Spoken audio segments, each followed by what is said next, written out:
What if one of the world's most famous drinks carried a secret darker than its color? A drink shared at birthdays, at football games, at family dinners, a symbol of happiness. But behind the red label and the promise of refreshment lies a story few people truly know. Part 1. How it started. In 1886, in the city of Atlanta, a pharmacist named John Pemberton created a new drink. He mixed sugar, caramel, caffeine, and extracts from coca leaves and cola nuts. He believed it could relieve pain, calm nerves, and even improve mood. At first, it was sold in pharmacies as a medicinal tonic. A small glass cost 5 cents. No one imagined it would become the most recognized beverage on earth. After Pemberton's death, a businessman named Asa Candler took control of the formula. He saw something others did not. Not just a drink, but a global brand. He invested heavily in advertising. He printed the logo everywhere. He convinced people that Coca-Cola was not just a product, it was a feeling.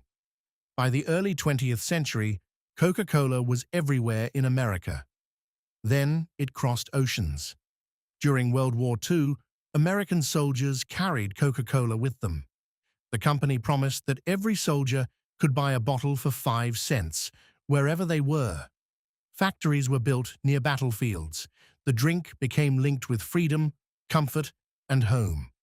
After the war, Coca-Cola expanded into Europe, Latin America, Asia, and Africa. It became a symbol of the American dream. But as the company grew, so did questions. How could one company spread so fast?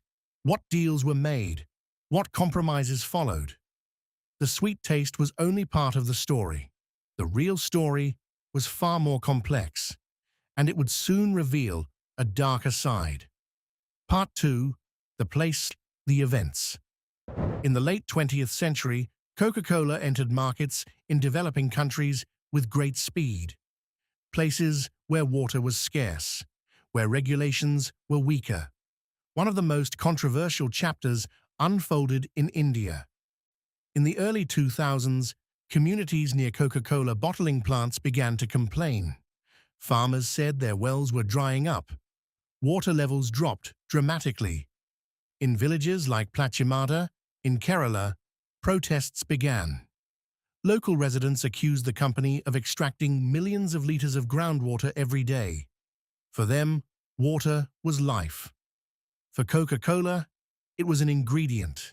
Independent tests later found high levels of pesticides in some Coca-Cola products in India. The news spread quickly. Public trust shook. The company denied wrongdoing.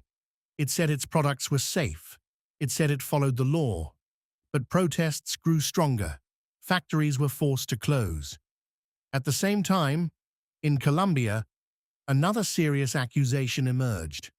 Labor unions claimed that paramilitary groups had threatened and even attacked union leaders working at Coca-Cola bottling plants. The allegations were severe: intimidation, violence, fear. The company denied any involvement in these acts. It stated that the bottling plants were independently owned. But the image of a friendly, smiling brand began to crack. Behind the bright red logo, critics saw a powerful corporation protecting profits at any cost. And the questions did not stop there. Coca-Cola was also linked to the global rise in obesity and diabetes. Health experts warned that sugary drinks were contributing to serious public health crises. For decades, Coca-Cola sponsored major sporting events. It promoted images of health, energy, and happiness. Yet, a single bottle often contained more sugar than the recommended daily limit. Some internal documents later revealed that the company funded research groups that downplayed the role of sugary drinks in obesity. The narrative shifted from refreshment to responsibility, and the world began to look at the drink differently. But what happened next would define the company's future. Part 3. Consequences and Change. Faced with growing criticism, Coca-Cola began to adapt. In India, it invested in water replenishment programs. It promised to return to nature the same amount of water it used. Globally, it introduced smaller bottle sizes. It expanded its portfolio to include water, tea, coffee, and low-sugar options. Public pressure forced transparency. Labels became clearer. Nutritional information became harder to ignore. Lawsuits were filed in several countries. Some were dismissed. Others led to settlements. The company survived each crisis, but survival came with a cost. Trust, once shaken, is difficult to rebuild. Today, Coca-Cola remains one of the most valuable brands in the world. It sells nearly 2 billion servings per day, yet it operates in a world more aware than ever before. Consumers read labels. Communities demand accountability. Governments regulate more strictly. The brand that once symbolized simple joy now stands in a more complicated light. It is no longer just a drink. It is a case study of global capitalism, of how success can create power, and how power demands responsibility. Part 4. Meaning. The dark secret of Coca-Cola is not hidden in its formula.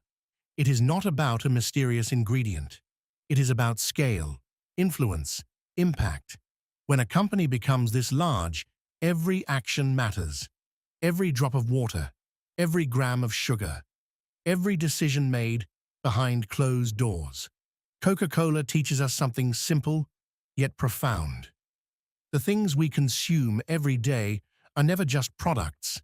They are stories. They shape economies. They shape health. They shape lives. And sometimes, the darkest secrets are not buried. They are simply printed on the label. If we choose to look,